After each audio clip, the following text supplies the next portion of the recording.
Okay, if everyone could please take their seats, we'd appreciate it. Emilio, hi, I'm Brady Teufel. Hey, how are you? Nice to meet you. Thank you. Nice to meet you. We have a real treat for everybody. An amazing symposium lined up with some absolutely dynamic speakers. And given that this is the Jim Hayes Symposium, and journalists are all about context and background, we figured we should educate you as to who this symposium was named after. So we're going to start off with a little informational mini movie, and then I'm going to turn it over to Dave Curley, our esteemed moderator. And I said, sir, I've accepted a job at Cal Poly. And he said, God, you're not going there, are you? He said, that's an ag school. And you're going to be miserable there. And you know, sure enough, I was for about the first week. I think Cal Poly's journalism program today is very much built on the shoulders of Jim Hayes. I'm John Hubble. I've been a journalist for my whole career, and Jim Hayes was my advisor at Cal Poly. He was the epitome of the hard-bitten journalist. I'm Scott Craven. I was a journalist for more than 40 years, the lion's share of that time with the Arizona Republic as a feature writer, and I was a student of Jim Hayes. It was all about getting the facts, getting the truth, and uncovering wrongs and attempting to make it right. Journalism was a tool for a better society. The first day in class with Jim Hayes, I thought, I'm not going to make it. My name's Janet Kriedemeyer-Keeler, and after graduation from Cal Poly, I worked at newspapers, daily newspapers, for 35 years, and now I'm a college professor. But I would look out at that room on the first day and say, the chances are that two people in this class are going to wind up amounting to anything in this business, the thing we're talking about. And by this business, I mean the word business. Hayes was extremely demanding, and any proper noun misspelling was going to earn an automatic F. And anything else, you were going to see me on your paper, and that meant an important office visit in which he was going to take you to task and set you straight. When you went into his office, it wasn't for a smile and a pat on the back. So I did get an F. See me actually on one paper, but I neglected to ask how to spell their last name, which was Brown, B-R-O-W-N, but it was actually Brown, B-R-O-W-N-E. So I think by the second paragraph there was the red circle and the see me. So that was my first, I think it only actually F, see me. I got the lesson. He was a surgeon with his red marker. One time he actually pinched one of my copies between his thumb and forefinger, handed it to me, dropped it on my lap, and said, "This is toxic. I never want to see this again."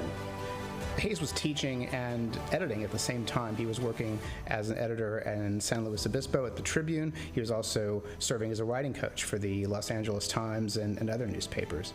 When I first got the invitation to go see the writing coach, I wasn't sure if that was a good thing or a bad thing. I mean, I already knew how to be a reporter, and I'd already done some writing. My name's Margaret Taliv. I'm a journalist and a professor. I covered the White House for about a dozen years, and when I was at the Los Angeles Times, Jim Hayes was my writing coach. And so I got to go see Jim for a couple days, and it was like going to the mountaintop. He's still a voice in my head, and he's still, you know, kind of a guardian angel. He was an incredibly impactful guy in my life. To make it in the business, you were going to have and share with him an inviolate commitment to accuracy and to the truth, and that was the only way to make it. I think if you met his standards, you became friends, lifelong friends. A lot of us did.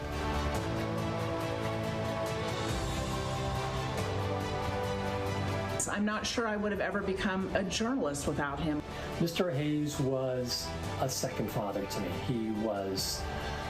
He always wanted the best out of me, and he always looked out for me. The level of love and affection for Jim Hayes was really over the top in my experience. I'm Mary Glick. I'm the former chair of the journalism department, and I never met Jim Hayes, but I helped a group of adoring alumni create this symposium in his honor. I think for many students, it's a first exposure to this kind of conversation that professionals have all the time. And it plants a seed that they're going to continue to explore and grow in their careers and tackle tough questions in a responsible, curious manner. We can, as a faculty and as students, rededicate ourselves to the kind of journalism that Jim Hayes represents. I'm really happy, and I'm so thankful that there is a Jim Hayes Symposium, because more people, especially journalists, young journalists, need to know who Mr. Hayes was. I think the reason this symposium is really relevant is because Jim's lessons to us remain relevant today. A commitment to accuracy, a commitment to truth. Jim's spirit, Jim's soul, that's right there in the Central Coast of California, and his legacy lives on. We're all people. We're all in this thing together, and you made me unbearably happy tonight and proud that you turned out to be the kind of people you have. You're good friends. I love you all. Thank you very much.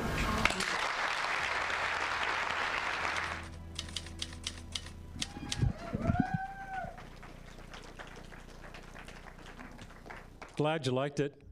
We wanted to give you a sense of who Jim Hayes is for this symposium. I'm David Curley. I'm a 79 grad, and I was a student of Jim Hayes. Welcome to the symposium after our pause for a pandemic. We're happy to be back with you. I was in local TV for 25 years and a decade and a half at ABC News as a correspondent, finishing as their senior transportation correspondent. Today we have a wonderful panel. If I could ask the ladies and gentlemen to come up here and take one of these 4 chairs. Looks like one of you is going to have to borrow another microphone as we talk. 2 longtime journalists, a former colleague of mine and a researcher who has delved deeply into our topic today, trust in media, or should I say the lack of trust in media. You know, I grew up when we had 3 anchors on the network news, and I remember the headline said, "The most trusted man in America is Walter Cronkite." Look at how far we have come since the day that Cronkite was considered the most trusted man in America. It is a very different story of how we got here. How did attitudes change? We'll talk a little bit about the reasons and then the prescriptions. What can we do as individual journalists to try and change this? A lot of blame to go around and a lot of reasons that I think will come up from this panel, and I'll introduce them as each of them is asked a question. But I thought we would start with the fact that we didn't help our cause as journalists about a week and a half ago. A hospital in Gaza, there was an explosion, and some of our colleagues went with a statement made by the Hamas Health Ministry, the Health Ministry of Gaza, I should say, which is run by Hamas, and used that statement as verbatim, attributing it to them. As we have learned, that may not have been the case, that it actually may have been an errant missile fired from someplace in Gaza. So I'm going to begin with Emilio Garcia Ruiz, who is the editor-in-chief of the San Francisco Chronicle and a neighbor of mine that I never knew. He lived across the river in Bethesda, worked a long time for the Washington Post, and for 3 years has been the editor-in-chief. What happened there, Emilio? How did we hurt ourselves, and is this contributing to the lack of trust in the media? First of all, thanks for starting me with the Middle East question. So Eugene Meyer, who bought the Post, Washington Post in 1933, had these 14 principles for journalism, and they're on the wall of the Post. They're on the wall of the old building, and then when we moved to a new building, Jeff Bezos made sure they were on the wall of the new building as well. And his first principle, which I will read to you now, which is really critical, is the first mission of a newspaper is to tell the truth as nearly as the truth may be ascertained. So he knew that we were writing the first draft of history, and there would have to be revisions. In 1933, when he wrote that, obviously we were quite analog at that time, and the process for acquiring news was very long, right? You found something out at 10 o'clock in the morning, you wrote it for 2-3 hours, you went to lunch, you came back, it went to the editor, your first editor, the editor spent a couple hours with it, then it went to a copy desk, the copy desk spent a lot of time with it, then it went to a slot person who was the final god of the copy, and he pushed the button. Then it went to a press room somewhere, and then the newspaper had 3 or 4 editions, and if you wanted to update, you could. The people covering the war in Gaza have 27 seconds. That's the time they have to report the news now. We can publish something from the field pretty much off of a phone in a minute and a half. And what has changed is the pressure to be right versus the pressure to be first. And that's the battle that the media faces now, which is we can be really, really quick. We also can be really, really wrong. And there is nothing worse than being really, really wrong. And so what happened, as far as I could tell, in the situation with the hospital was this bomb lands immediately. One side puts out a release saying, a bomb has hit and hundreds are dead, and the bomb obviously came from the other side. Reporters on the scene, you look, you see there's a bomb, something has blown up. You report that the other side says that this bomb landed here. You cover yourself as best you can, but people don't see that, right? What they see is the media reporting that Israel dropped a bomb on a hospital. And what ends up happening is it was wrong. And the newspapers, to their credit, the Times and the Post, have spent a lot of man hours going back and re-reporting that whole thing, but it's almost too late. Right? So the Times did a giant reconstruct yesterday. The Post did one today. It looks like it was a Palestinian missile that fell apart midair and landed in the parking lot, I think is where we are now. But these are very difficult truths to ascertain, and we're trying to publish them really quickly. And I don't know how you how you change the fact that we really are writing the first draft of history, but people are viewing it and judging you as if it were the final draft of history. I want to tell a quick story. When Gabby Giffords was shot in Arizona, I was working and David Muir was in New York. We were getting ready to do a special report. And NPR and others had reported that she was dead, and we didn't have it. And we didn't go on the air. And I said in the room at the time, we're either going to be last and we'll be right, which is better than being wrong and going first. So Neil Chase, CEO of Cal Matters, and thank you so much for joining the Journalism Festival. We shot ourselves in the foot collectively as journalists. You get blamed as well as I get blamed for what happened in Gaza. Isn't it better to be right instead of first? It is much better to be right instead of first. And I'm in a unique situation at Cal Matters. We are not doing a lot of daily breaking news. My previous roles I've been in were breaking news roles. I was the managing editor at CBS MarketWatch, a business news site where we were competing with Dow Jones and Reuters and Bloomberg in the number of seconds it took you to get a story out, because some trader would use that story to try to make money. And all these business news sources were literally getting paid more if they get the news out faster. And what I wonder about these days is we have this competition to be first, and how important is it really in an environment where so many people get their news from so many different places? Many of them don't even know where they're getting it from. Are we fooling ourselves by thinking that being first is as important as it once was? And newspapers, TV, folks have different perspectives on that, but do we need to rethink that, I guess, is the question. Yeah, I mean, the other component that didn't exist before is the minute that the bomb goes off, right?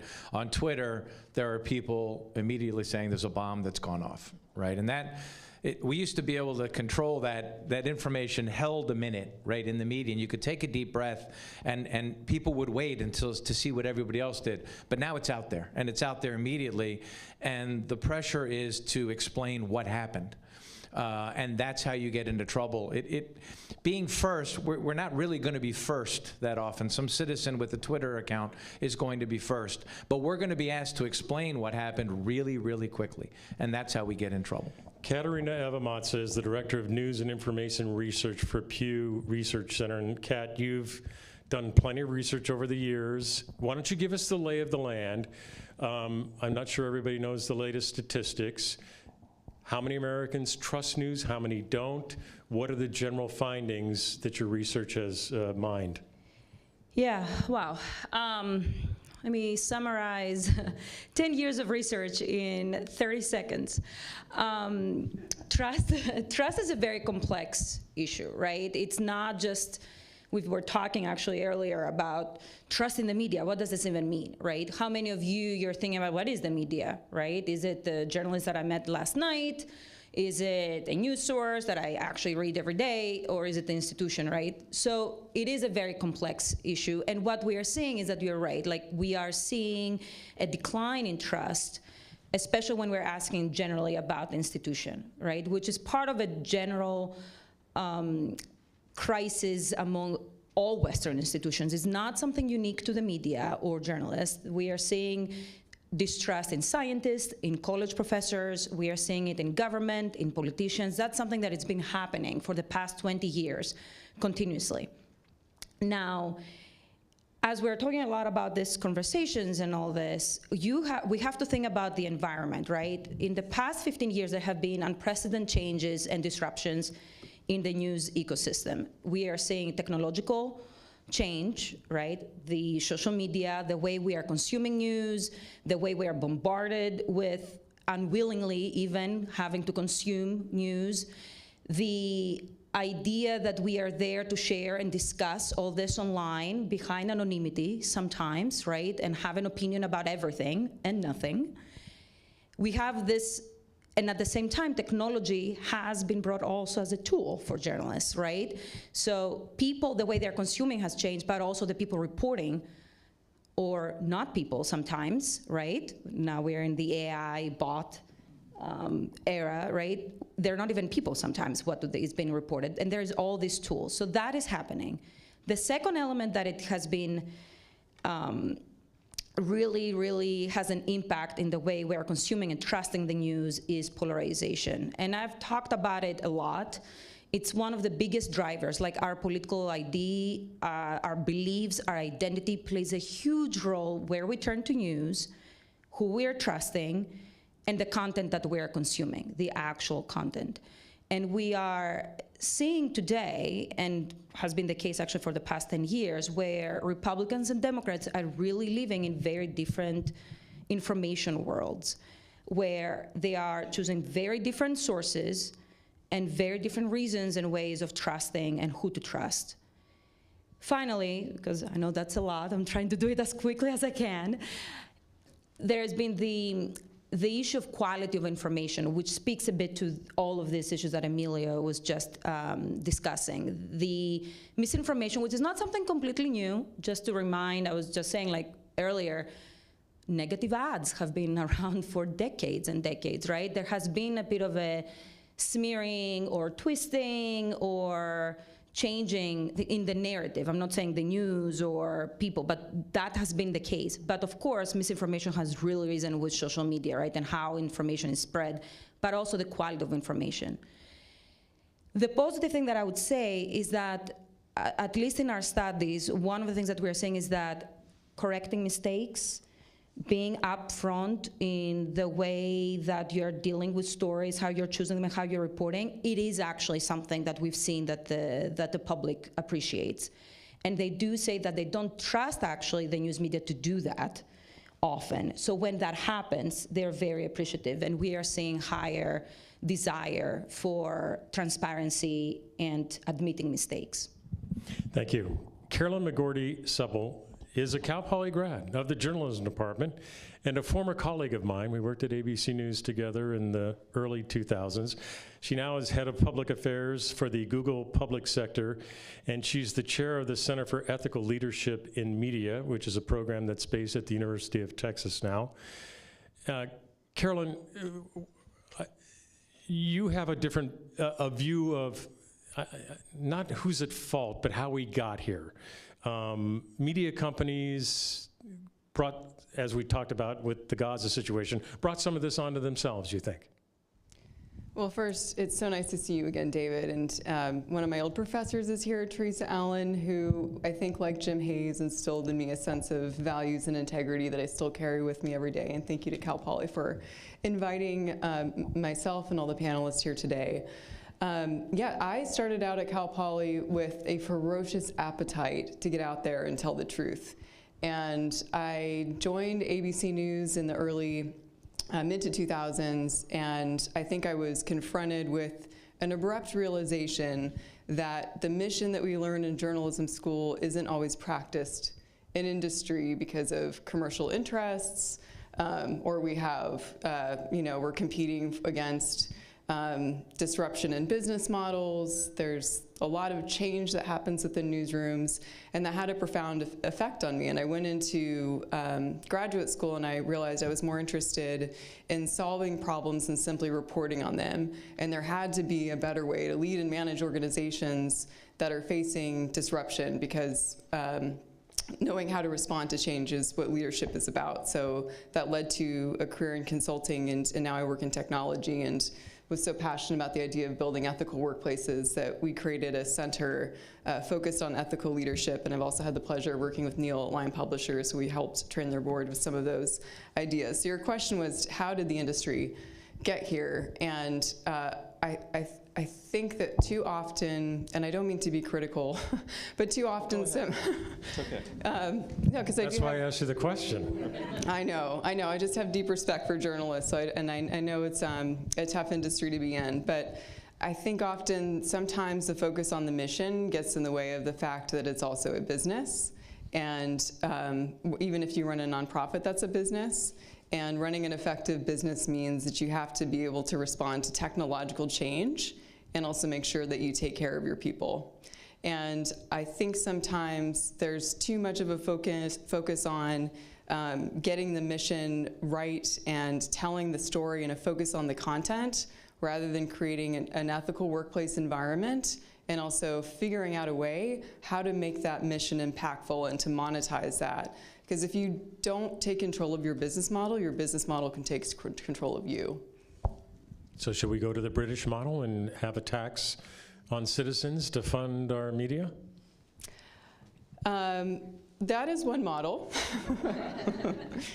But I'm more interested in just understanding what, and to hear the perspective of the panelists of how we can make people care. And having served in both technology and in journalism, a difference between what I've seen in industry, in technology, and what I've seen sometimes in journalism is that in technology, there's a focus on the customer and the user. And it's what drives us. We want to delight the experiences of our customers. And as a customer of local news in Marin County, I can tell, and I subscribe to my local newspaper, I do not always have a great experience. I, for example, have been paying for my local paper for about a year, including get a print delivered to me daily because I'm old school, and I still receive it intermittently. My online access is intermittent. I subscribe to the Wall Street Journal, and I had to call the managing editor in order to get it delivered to my home, who's a friend, but it shouldn't be so hard to get something that you pay for when you care about the mission. And that's what I'm trying to articulate, is that the trust between our digital experiences in our private lives and what we expect from our company should be the same as what we experience with journalism. It should be a seamless experience. And I hope that we empower the next generation of journalists. And I know that Neil and Emilio have some really impressive digital perspectives to address these challenges. But that is just as important as getting the content right, is making sure that people have a good experience when they interact with the news, because that is also a foundation of trust.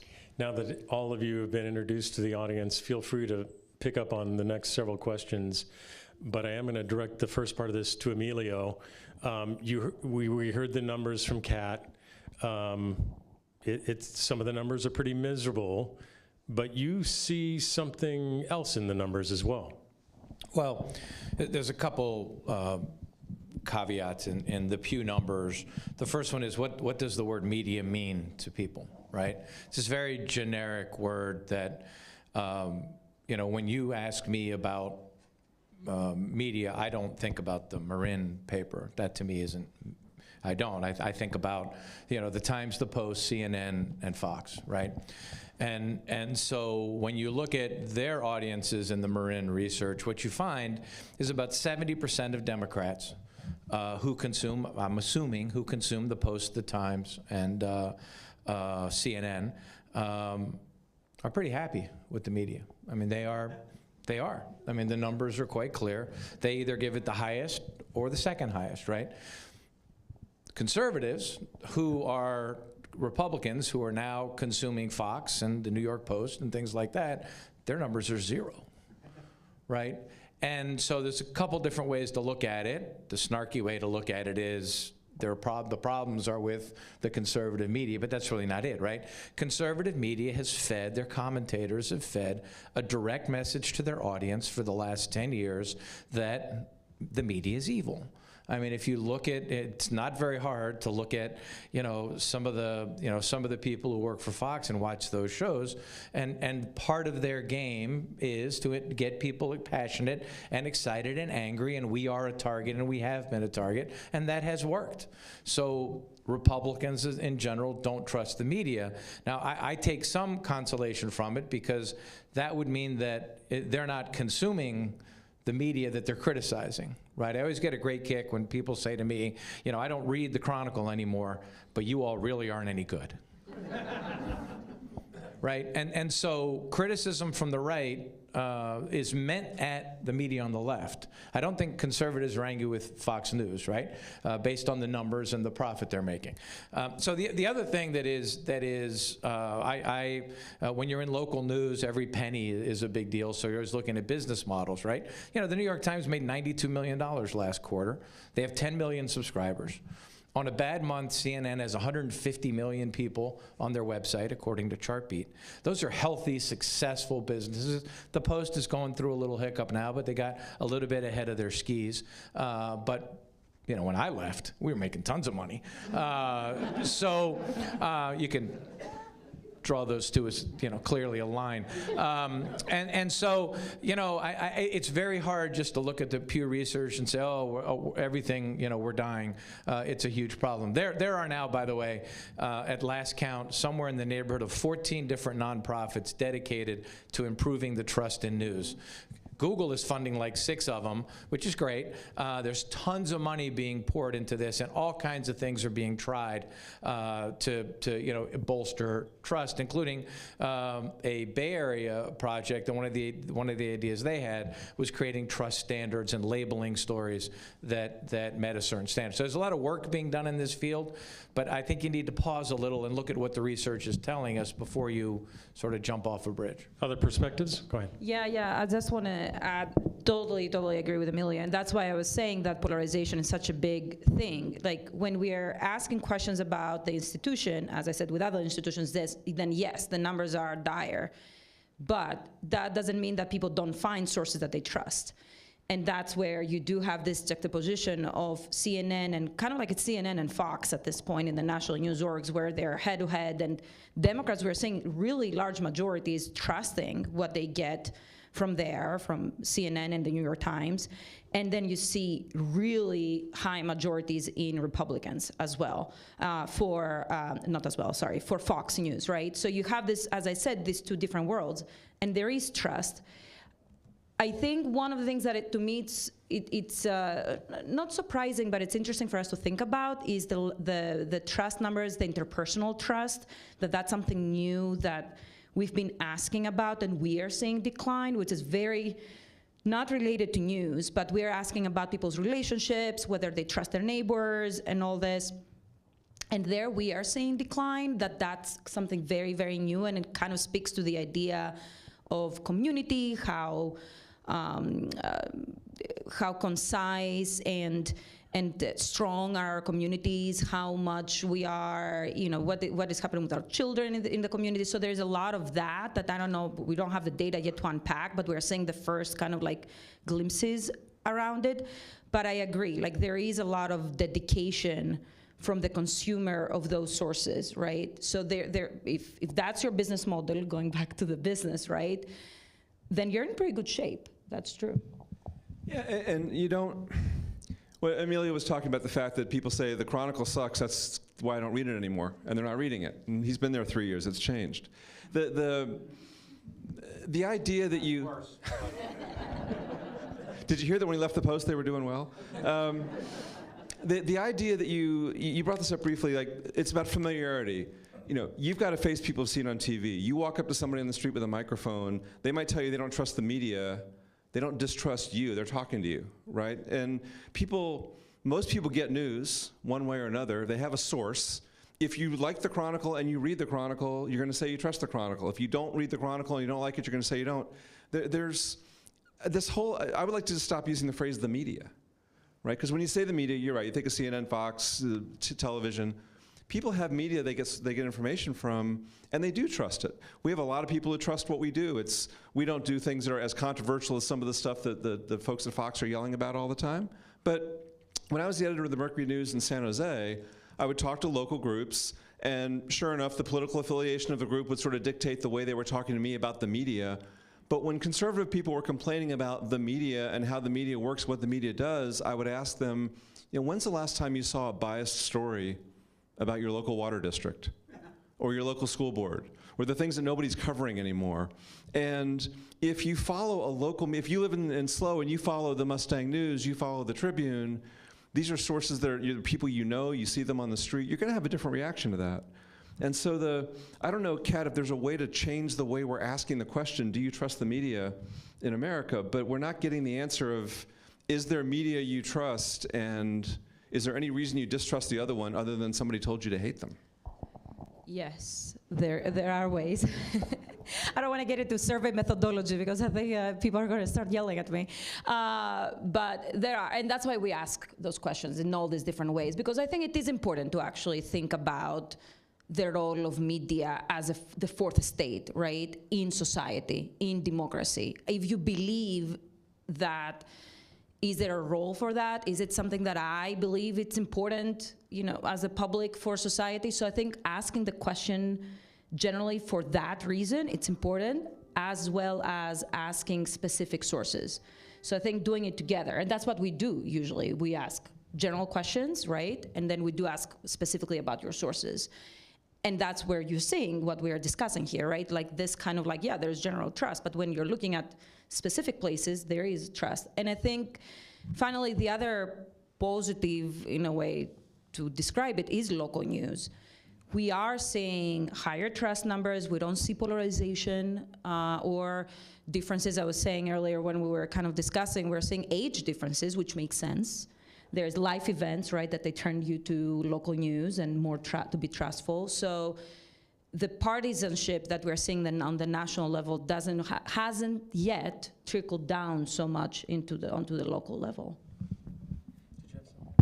I guess the only thing I would add is just a question, really. At the same time that we have this proliferation and disruption in media, we've never seen so many people spend time on their phones or watching Netflix or on social media. And I'm wondering why the news industry is competing with these outlets for time. And it goes back to a question of content. And that is also a foundation of trust, is do we trust the content that's being put in front of us? Do we trust the way that stories are being told? Do the storytellers have our best interest in mind? And that also goes back to the heart of the newsroom and who the journalists are and the foundations that they have and their training that they have. And are they creating content that's adapting to this proliferation of media in a way that will engage and inform citizens? Can we talk a little bit, we talked about the polarization, politicalization of news. What about technology? What has that done to erode trust, and is there something that can be done about that? One thing technology has done is remove the connection between the consumer of news and the source of news, right? When I was holding the San Francisco Chronicle in my hands and reading it, I knew where it was coming from. I probably knew the names of the people who were in there. When you ask people sometimes where they get their news and they tell you Facebook, TikTok, X, Twitter, it's a challenge, right? People are getting information. We at Cal Matters, we give our news away for free to every publisher in the state. And they use it wisely. Our friends from Newshawk are here. They use it all the time. It's great, and we love it, and we do it because we want people in California to be informed about what we do. But a lot of people think the story that they're reading came from their local publisher, which is fine if it accrues to them. But the idea that technology has allowed us to separate the creator of the medium. If you were watching TV, it was coming through on your local ABC affiliate. You saw your local ABC News, you saw the national news, you saw the shows. The radio, at least you still know what radio station you're on. But I think a lot of people are just disconnected from the source. And so when you ask them if they trust the source of the news they're getting, what are we even asking them, right? Anybody else? Emilio? Yeah, we did a study. This is interesting you're saying this. We did a study that was, sorry, the pandemic has really messed up my timeline. It was before COVID, where we call it diaries. It's a methodology where you can actually ping people throughout the day, and what we're trying to see were their digital experience, right? How they were recalling, what they were turning to, which kind of sources, and all this. So one of the things that we saw there, it was exactly that relationship and recall capability was much higher. Actually, it was 3 times higher when the user was turning directly to the news organization's website. And it was all about digital. When the person was getting the information from social media, it was 3 times lower, the probability of actually remembering.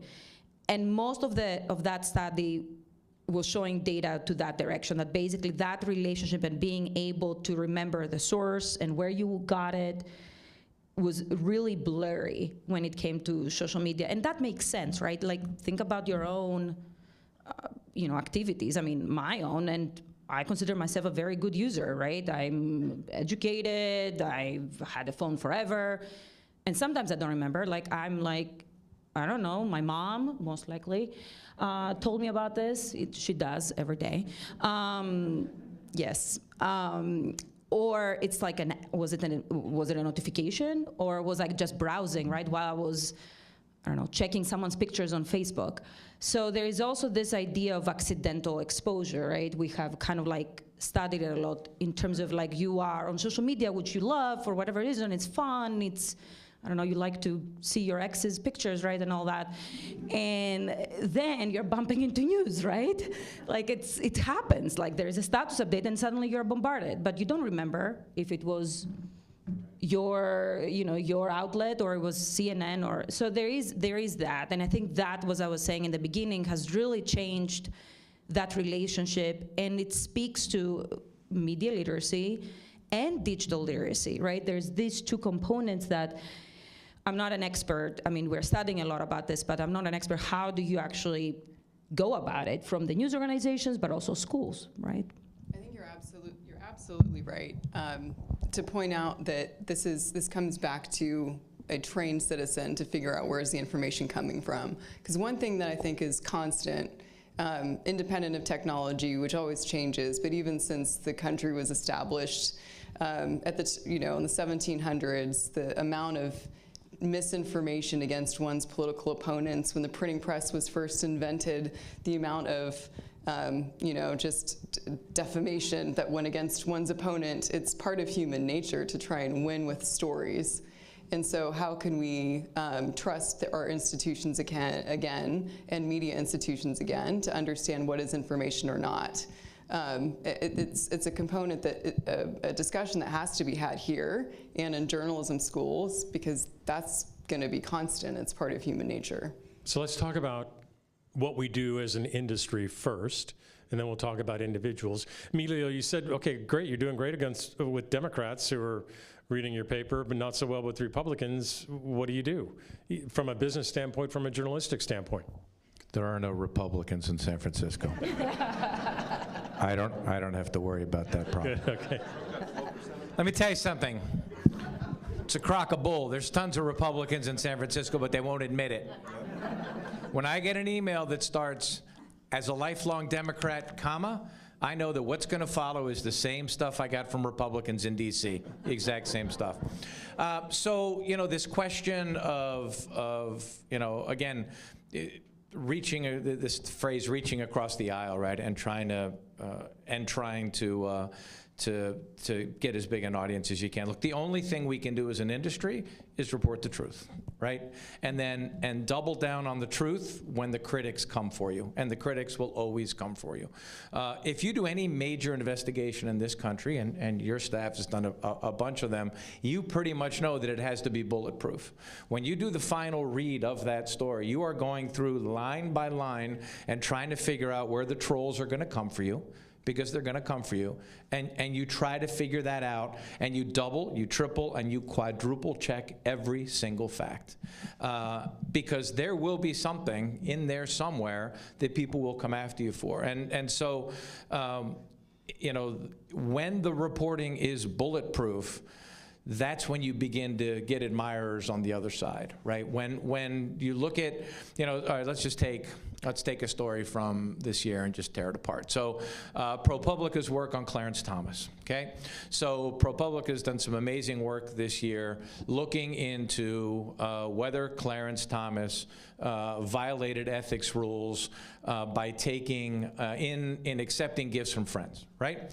And so when you look at that reporting, they knew that there was going to be a maelstrom from the right on all of their reporting. And if you go through it line by line, you will see that what they attempt to do is have 6 forms of proof for every fact. They have the receipts, they have the video, they have the, you know, the latest one was the picture of Thomas behind the wheel of the RV that he may or may not, looks like did not pay for, that he got. And so that type of reporting is what we have to do, and that's the only thing we can, right? When you know, we live in a society right now where the truth is being questioned, where basic truths are being questioned every single day. And the only thing we can do is double, triple, and quadruple down on the truth and make it very clear that everything we do is 100% accurate. The cost of a mistake now has never been higher. Neil, do you have a perspective on that? You know, it makes me think you went through all the layers that we used to have in the newsroom of all the different, the editors, the line editors, the copy editors, the slot. There's a new editor in every newsroom, which is the lawyer, right? And good media lawyers now, and there are only a handful of them, at least in California, and we all work with a small group of them, and they perform the last edit on a story, one of the last edits on a story. They go through a story. Their job is to assess risk, right? So they go through a story, just like they're checking a contract or something else. And they say, you said here that Clarence Thomas didn't pay for the RV, or didn't you, what do you have for that? And they are actually some of the best editors we work with now. And that's part of that process is lawyering, it's become a verb, a story, to try to make sure that it's bulletproof. And you know, the proof is in the fact that when the stories are good, they have the intended impact. The Clarence Thomas stuff is a great example. You're not hearing all about how ProPublica is out to get him. Nobody even attributes that kind of for some reason, ProPublica gets treated as this wonderful, you know, nonpartisan oracle of journalism, and good for them. But if you're right, that's part of it. The other thing that we've discovered is there was a time in journalism for a long time. By the way, the Washington Post was making a lot of money when I left it at the end of the summer of 1985 as an intern, so I just want to clarify that. But in those days, can we get back to her going through social media for her ex-boyfriends? Can we circle back to that? I don't want to lose. Can we write that on the board? I just would like to come back to that. But that's anyway, going to be on the social media for this. You keep going. That's the tweet from this one. That's already been tweeted. For my husband, is he divorcing me already? Right, Like, you asked for it. Where the hell was I? So 1985. You would write a story. And I don't know if they were better or not. You'd write a story, you'd get done, you gave it to your editor edited the story, and pushed the button or put it in the vacuum tube, whatever they did to make a story go in the newspaper, and then you were done. That's what the bar next to the newspaper was for. You got your story done, you went down to the bar and you hung out. A couple hours later, the editors were finishing the stories, came down, then later the person doing the page makeup and stuff came down. But the process was write a story and put it out there, and then the machine, the printing presses, the trucks, the circulation system that got this out to everybody, every local news station that grabbed the first paper off the press and ripped off every story and read it on the air, or so we thought. That machine got your story out to everybody, and you were done. There was no distribution to be done. Now every journalism professional is a distribution professional. You wrote your story, you got to figure out how to get it out there. You wrestle over the headline that's going to make sure people can find it if they're interested in the topic. You think about the social media, you think about the distribution. Your engagement team is trying to figure out what groups of people might read this story and engage with it and get it out to them. And so getting it right is the first step. Putting it in the hands of people who care about it is the second step. And my sense is that the better job we do of doing that, the more trust we build, at least among those people. But it's a lot more work to do. If some of you in the audience have questions, we have somebody who's going to come around with some cards and pencils, and please write out a question that we could start here in just They're on the table over there. 4 and 5 minutes. Okay, they're over here on the side. If you want to go over and grab one, would appreciate additional questions. Okay, that was kind of what the industry should do. What can individual journalists do? Those sitting in the room, the students that are coming up, the business has changed dramatically. It's going to continue to change. What as an individual can I do to bring more trust to my audience? Get out of the office, get out of your house, get off the Zoom, and go out and talk to people.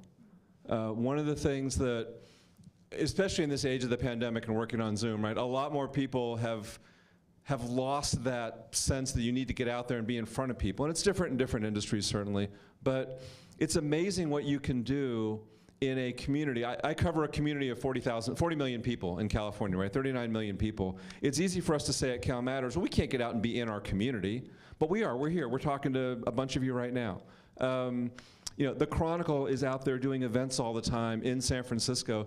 If you're out knocking on doors, if you're talking to people, if you're meeting people at community events, there was a news organization in Southern California doing something about maternal health for black women who are of childbearing age, maternal mortality, right, in childbirth for black women.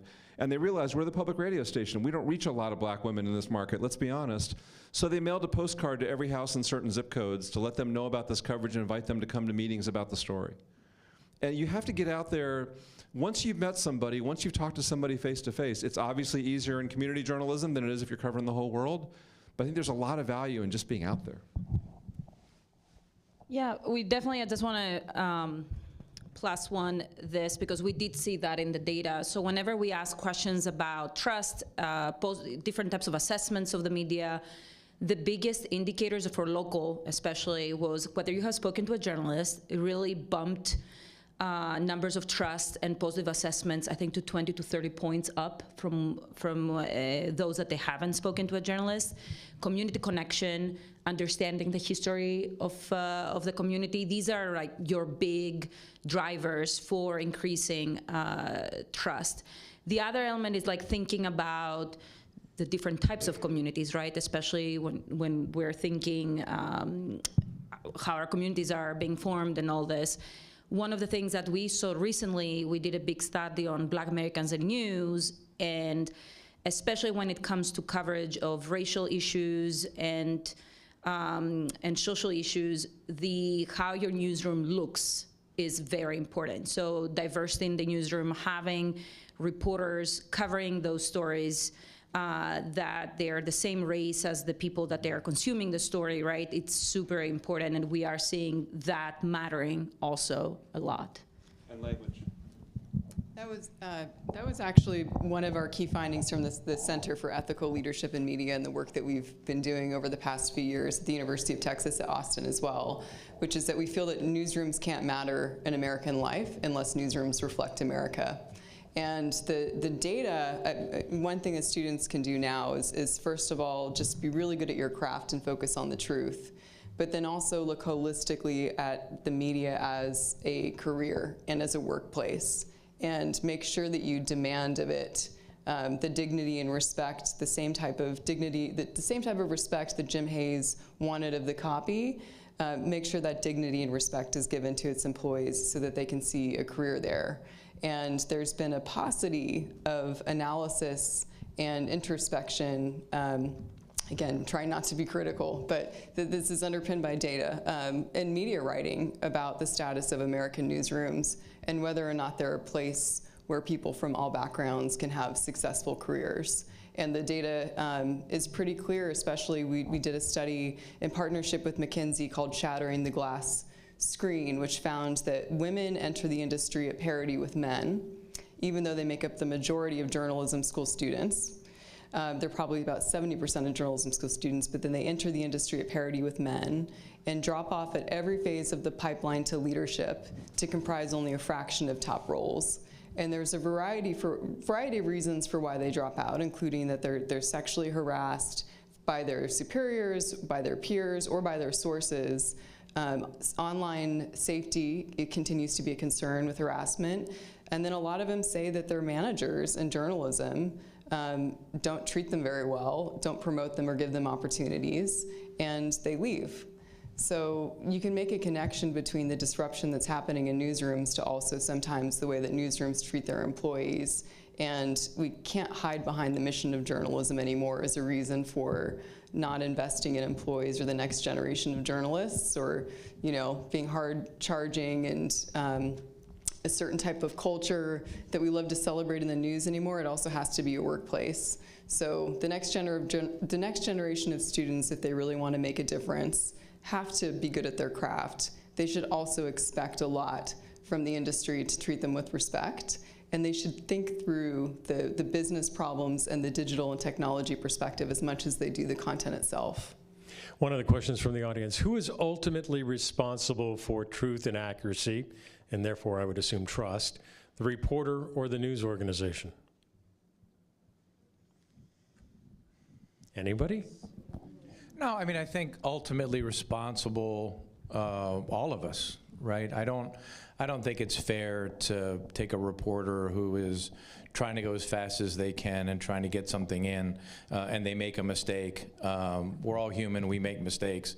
Ultimately, his editor or her editor would have read the story. I mean, it is a process, it's a team, and I don't want to sit here and say, well, every time there's a mistake, it's the reporter's fault. I think we're all responsible all the way through. There's a lot of eyes on, even after stories publish, there's time to catch mistakes and republish. So I think it's everybody. I do want to, since we're on a university, and this has been at a university, and this has been an unbelievably depressing panel so far, I just want the kids out there to know this is the best time ever to be a journalist. You all have toys that you can play with that we have never had. We didn't have. When Neil started, they had stone tablets. We didn't have color photos, right? And now when you all go cover a story, you can take a briefcase, pop out a drone, fly it over the area you're covering with the camera, and all the time, and you can visualize your subject, right? If you look at the amazing things being done right now with visual investigations, which is this new journalism attempt, which is you get all the video around an event, and within 36 hours, you completely can recreate it and show people exactly what happened. Go back and look at the hotel that collapsed in Florida within a week. They knew what it was, right? There's a lot. The industry has always had issues. I did take some solace in the video when he said to the students, "Only 2 of you are going to make it." We heard the same thing, that only two of us were going to make it, and only 2 of us are here, right? But it's always been a tough business to crack into. The odds have always been against you, but this is the greatest time to be a storyteller. So many weapons, and while we complain about how hard it is to distribute stuff, back in the day, you had how many people bought the paper, and whatever percentage of them read your story.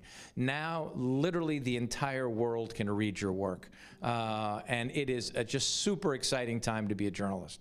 Totally, and the audience is indeed bigger. And back to what Carolyn was saying about the workplace, the new generation of people who are coming into the workplace, another reason it's such a good time to be a journalist, they are demanding what you're talking about. They're demanding better treatment, they're demanding equity, they're demanding some things that don't even make sense, but they're trying. And they are they are making the workplace better for themselves and everybody around them and educating those of us who've been running them for too long. And that is, I think, another reason why this is the time to come into the newsroom. If you are working right now in student media, I don't know, I bet you, when I get a resume that says I was the editor of my school paper, like it jumps right to the top. And if you're not working in student media, what the hell are you doing here? Get into student media. That experience puts you in a leadership, in a position to be a leader in an organization in a way that a lot of people who used to come into newsrooms didn't have. And so it's a great time to be a journalist. It's a great time to take that drone out and do the research. It's a great time to come in and shape the company you're working at in a way that I don't know that voice existed years ago. Another question, how does media literacy fit in? Is part of the responsibility of news organizations to make sure they have a news literate public? I think you talked about this a little bit, Emilio. I'll let anybody jump in. And I mean, what responsibility do we have to teach the audience how to consume news? You could debate whether we have a moral responsibility or not. I think we have a business responsibility to do it. We need an audience. We need people to understand what we do. I think you said something, Carolyn, about how do we make people understand or make the idea that we need to make an audience do anything is really hard, right? One of the things a lot of times, we do a lot of explainers, right? We try to take a topic and tear it apart and really explain to people how it works, hoping that's going to help them understand something about what they're doing. We do a voter guide where we help you understand what you're voting on and what something means. So helping people understand the decisions they have to make every day is making them more literate about being a citizen, being involved in a democracy. Those trust project kind of indicators Amelia was talking about before, the idea that you make sure the stories are labeled. If you got a correction, you do the correction clearly. You show people how it works. You explain how you did the story. That little sidebar, here's how we did this story. Here's how we reported it. Even the New York Times is starting to put these weirdly cryptic paragraphs at the top of the stories and saying, this person did this reporting this way. Educating people about the process is important. I don't know if we can create literacy, but we can build on it. But transparency is something that I talked to some of you about. Why not show your work, basically? Yeah, I mean, yes, we see that even in the research, right? Speaking of or polling, right? Like having our share of issues there and a lot of criticism many times, right? And transparency it's a big thing, right? Like you try to showcase how you're thinking about what we even research. I'm sure how you choose a story, right? How you are putting out the numbers. Like for instance, for us for research, we put out all the data sets, right, publicly for people to see the data themselves if they want and all this. I think to me it's like we can do all of these things, but you still have to have citizens that they're able to understand the value of all these. And one of the things that we've seen in the data, and we talk about it a lot, and I would like to do more work on, is the level of tolerance, for instance, that we have in society, the how we process and how much cost, or you as a journalist or a news organization, how much can you afford for a mistake in today's society, and what can we do to reward, right, transparency and accuracy? Because that's the thing that it's actually kind of like, as a citizen now thinking of myself, is that you can be transparent, you can do all these things, but are they appreciated, right? Or are they seen as a weakness, right? Or as you see they made a mistake, they're this, they're that, right? And as a mom, I'm gonna speak now, as a mom, I'm thinking about, okay, I have a 4 or 5 year old son, right? What are the things that in school he needs to start learning as a civic person, right, to consume content? Because I think it's even beyond news. It's about content overall, information, right? Everything that you're bombarded even at school, and how you critically get that. What are the things that you need to start appreciating versus not, right? So I think it's even more than that. I don't know.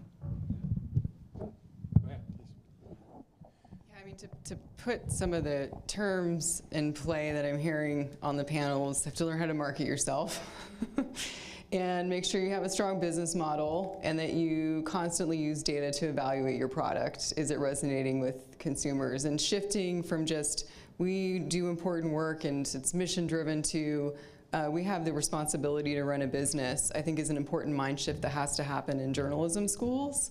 And it has to be discussed now, is that how can we make the truth worthwhile as an institution, because a lot of Western values and institutions that we take for granted have to be discussed, and we can't take it for granted. And one way that you can do that is to cover stories in which we don't have Western values. So telling the stories of what happens when you don't have freedom of the press, or what's happening in countries like China or Russia, or conflicts all over the globe, where we take freedom of the press for granted, where we take women's rights for granted, and showing how valuable and how precious what we have in the United States is one way of generating appreciation. And also, we can't let this incredible experiment of the United States fail. No, I was just going to say that the phrase we use is, how do you get readers to eat their vegetables? And how many in this room subscribe to a local, pay money for a local news source? Thank God, I thought only 5 hands were going to go up. You know, the crisis in news in the United States really is at the local level. Papers are dropping off left and right. And when you talk to people who are in these local newsrooms who are desperately trying to find a business model, what they will tell you is, we're covering the things that are important to our readers, but we're not making that connection that they understand the importance, and thus they're not willing to pay. And so how do we get, you know, one of the most frustrating things to do actually is what Neil set out to do, which is to cover a state capitol and get people to read that stuff.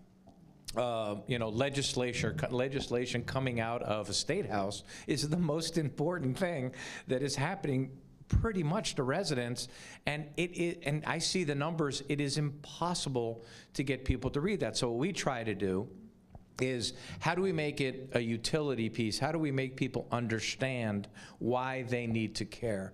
And I got to tell you, even when you do that, it's very hard to get people to read state capitol stuff. It's just really hard. And so what's happening as publishers try to finesse a business model, they're cutting it because there's no audience. So state capitals are going uncovered, and that is a real threat to local democracy. It is, and one of the, I guess that's a privilege we have as a nonprofit, that we're trying to do some. We're trying to do some good in these areas. So we're doing a high school journalism program right now, trying to assess high school journalism around the state, figure out how to make it better, bring back the programs that have disappeared, not just to create more journalists, but to bring back more media literacy and kind of smart consumption. We have a college journalism network. 2 of our college journalism all-stars are here in the audience today. But the thing that we're doing that I think is most compelling along those lines when you talk about state government is, we're now in the middle of a project which is being run here at Cal Poly, to take all of the data you can possibly find about a state legislator, all the money they get, the votes they take, the witnesses they bring into hearings, the ratings they have from all these different interest groups, all the data we can possibly find. First of all, make it available to anybody who wants to use it and go through it, but then apply artificial intelligence to that to find story ideas, to look at anomalies in that data that generate story ideas, and then take those story ideas and give them not just to my reporters, certainly to my reporters, to my investigative team. If it's about a Bay Area legislator, we'll give it to Emilio, and his team can dig into it if they're interested. If it's a smaller market, we'll give it to Newshawk, and they can look at a representative from Santa Barbara, or they can say, gee, we're too small to do this, we don't have somebody to do this, we might write the story for them. And part of the theory there, and frankly, the way that we got some foundations to help support this work was by making the case that if we can write those kinds of stories that connect local government to the person you elected locally and sent to local government, and help you understand what they're doing and what your elected officials are doing with your tax dollars and your government that affects your kids and your parents and your roads and your everything, we might be able to build up a little bit more interest in the news, a little bit more readership, not just for us, but for publishers all over the state. And it's that really hard job of finding the intersection between the vegetables and the great sauce you put on top of them, or the way you hide them in the food, that helps people understand the importance of this stuff. And if you can sit down one-on-one and talk to somebody, they do get it and they start paying attention, but that's hard. Well, that's the contact that Kat was talking about. Sometimes when you have a contact with a journalist, you actually become more involved. Once you meet somebody that you see on TV or hear on the radio or see their byline, you're always watching for them and reading for them. I'd like to turn just a little bit, and it has to do with trust, and it has to do about objectivity. There's a great debate now in our profession about being objective. does that contribute to trust if we aren't the old model of being objective? I mean, I've heard the term truthful but not neutral. I've heard a lot of different suggestions about how we should cover the news and whether that affects the trust that we instill in our audience. So I don't think anybody argues about whether you should be objective or not. The question is, how do you enforce it? So let me ask the room a very simple question. Should the guy who covers the San Francisco 49ers for me be allowed to be a member of his local Catholic church? Raise your hands if you think no. You're going to have to explain that one. The way you enforce objectivity is journalists are not allowed to be part of any organization that affects the news, right? And so you can't march in a Black Lives Matter parade. More importantly, you can't go on social media and express your values in any way whatsoever. I will read you the Hearst newspaper's ethics guide, and then you tell me if the member of, now, so as a lifelong Catholic, this is based on the fact that the Catholic Church has successfully worked to overturn Roe v. Wade, right? And if you're a member of a parish, there's a really good chance that your contributions either went to a Right to Life march or are paying for a center now that's trying to talk women out of abortions or something like that. And or have heard a sermon from a priest on a Sunday telling you that abortion is evil. So Hearst editorial employees may not become members of or affiliates of any organization that seeks to advance a political cause. That's how you enforce objectivity. Now, I'll go back to the next part of it, which is that holds true even if the organization focuses on an issue outside that journalist's area of coverage. My 49ers writer can't be a member of the Catholic Church. Right now you have synagogues all over the country collecting supplies that are being sent to reservists to get ready for the war, right? And so while everybody agrees that objectivity and looking at an issue objectively is important, how do you enforce it? And you want work-life balance, well, on Saturday, I'm gonna tell you that you gotta do you can't go to that march on your day off. You can't go to your church on that day off because you're a journalist and you have to be at a higher standard. Now, here's where I tell you, and my wife is here, that she and my kids have been mad at me for years. I don't vote. I have not voted. Last time I voted, I actually thought about this the other night, was Jimmy Carter. And so for governor, no, yeah, that was uncalled for. That was really a cheap shot. Really. So I came up through sports. The worst thing you could do in sports is root for the team you covered, and we had a very strong sort of, you will be objective about everything you do in that press box, and you will not be a fan. And so I've always carried that, and Len Downey, the old Post editor, famously never voted. And I can't imagine anything that's less objective than voting, right? You are trying to have an event turn out the way you want it to do by influencing the outcome with your vote. How's that objective? That's not objective, right? So the industry goes through these routine self-mutilations where we argue about these things left and right about how do you enforce this sort of thing. And we have a generation of people who've come up on social media where not saying anything is saying something. Right? There's a lot being written now about people being forced to pick a side. Are you on the Israeli side? Are you on the other side? And so by not speaking, they are saying something. And so this has really created problems in newsrooms. And if you buy Marty Barron's book, which came out last week, the former Post editor, he devotes chapters to how frustrating it was for him to deal with this. And so objectivity, great. The lawyers are always going to make sure that there are, because our lawyers wrote that objectivity policy, and so they're going to make sure there is an ethics policy there. But how do you enforce it? I remember reading in my broadcast textbook at Cal Poly that journalists are individuals first. And that matters because when you go to a local town where a tragedy has happened, that is their first interaction with the press. And how you treat those people, how you interview them, how you have compassion and empathy matters in the story, will come out in the storytelling as well. And as a somewhat impartial observer of the press now, I think it's incredibly hard to ask someone to abandon their identity to tell a story, because what makes great journalists sometimes is their personal experiences.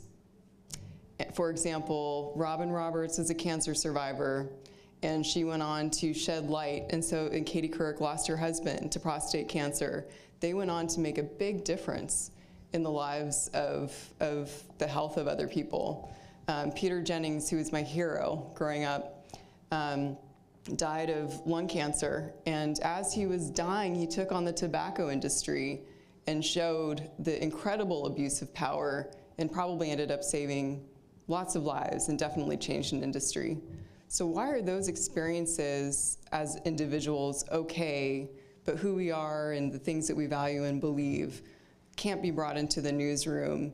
And maybe that's also why we don't trust the news anymore, because there's not an honest discussion of these very complicated issues that if you don't have a conversation within the newsroom about values, about what people believe, about what's happening in your community, knowing that that can maybe benefit coverage, but you can also still be quote unquote objective.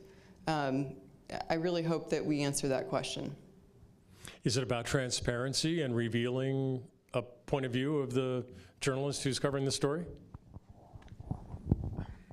What's your policy, Neil? It could be, but the transparent, if you're going to be transparent and say the journalist who covered this story used to be an employee of this company, has something in their background that's going to come out later, you want to get ahead of it, right? Used to have an opinion on this, marched about this in college or something, that's one thing. There were a lot of debate during the Black Lives Matter protests, right? There were a lot of conversations about, is Black Lives Matter a political story? Is it a civil rights battle in America? Or is it a battle for enforcement of civil rights laws that are already on the books? And is it actually a political stance to go out in a march? There was a big controversy at the Chronicle long before Emilio got there about a reporter who was covering the gay marriage issue. When Gavin Newsom was performing gay marriages at City Hall, somebody who was gay was told, you can't cover that story because you're gay. And you start to think about those things and you think, does that mean, I don't know, a male reporter can't cover men's basketball? Or like, how do you, when you really start to dig into those things, it gets a little bit difficult. It's not about, you can't go join the political march that we're covering and take a side in a political issue. That one's easier to me, right? As a nonprofit media executive now, I'm in a position I never was in before in journalism, which is trying to ask foundations and individual donors to support our work. And individual donors will come to us and say, I want to support your education coverage because I really believe in charter schools and I want you to write stories about how great charter schools are. And I introduce them to my commentary editor and offer to let them write an opinion piece about that, but we don't take their money. I have other people come to me and say, we're from the Foundation for Great Education. We believe education is important, education is good. We'd like to support your education work.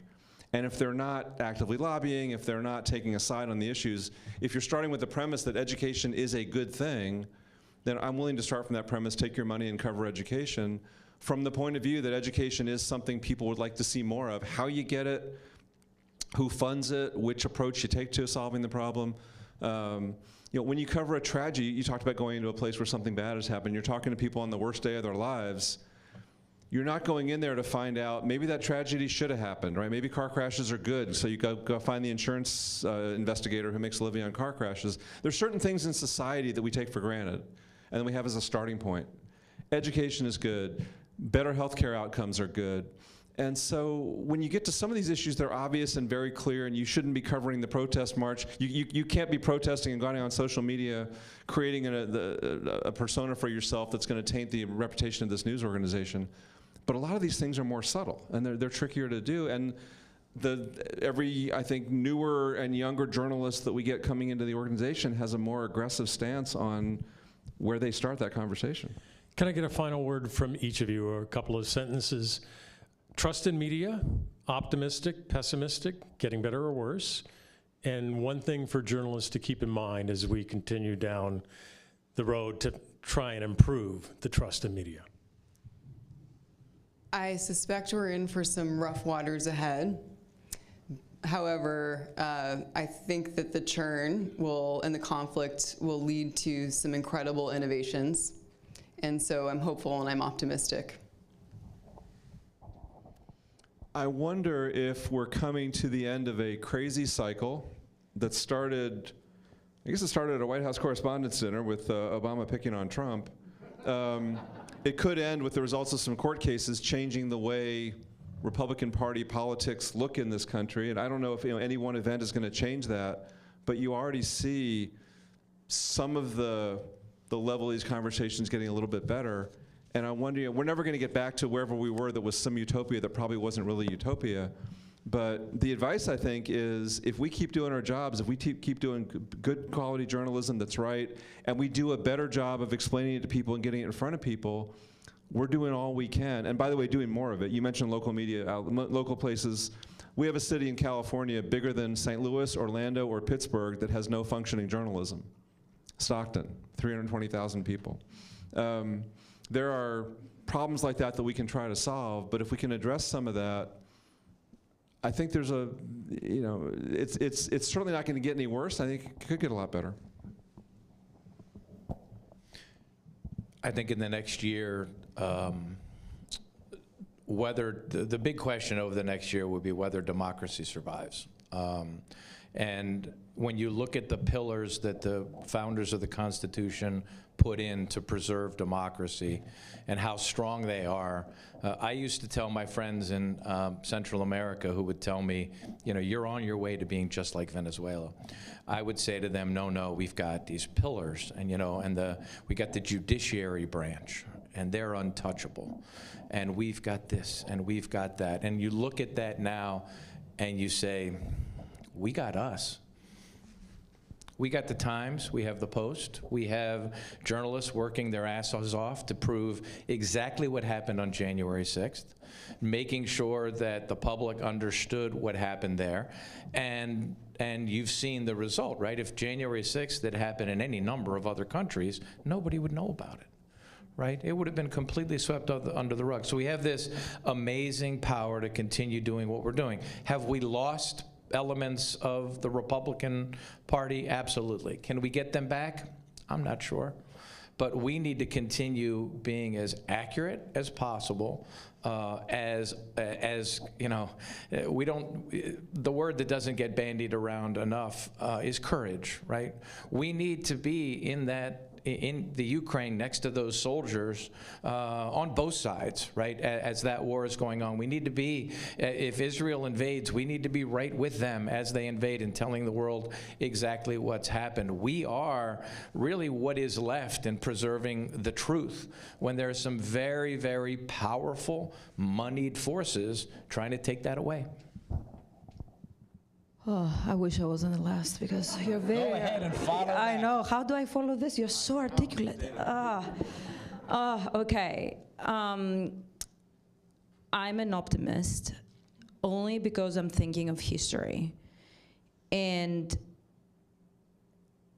the world, especially the Western world, let's talk about Europe and the US that I know and I've lived in, has gone through tremendous disruptions and challenges and wars. And I can't think that we would be in a worse place than people that preceded me, that they were before me.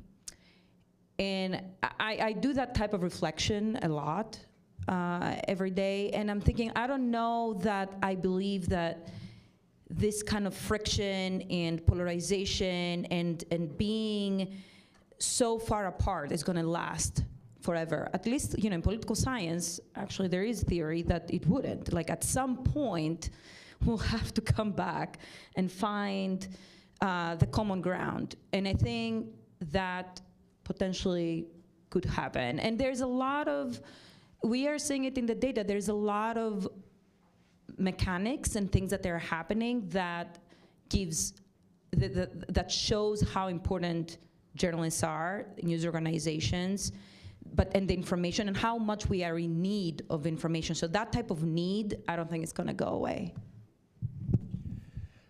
Remarkable. Emilio and I were talking the other day, and I said, did you ever think that when you got into this business that your primary endeavor would be to protect and preserve democracy?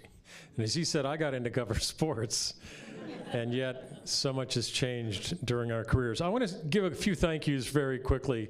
Sage Publishing, thank you very much for sponsoring the symposium today. Appreciate it very much. Our community sponsor is the New Times.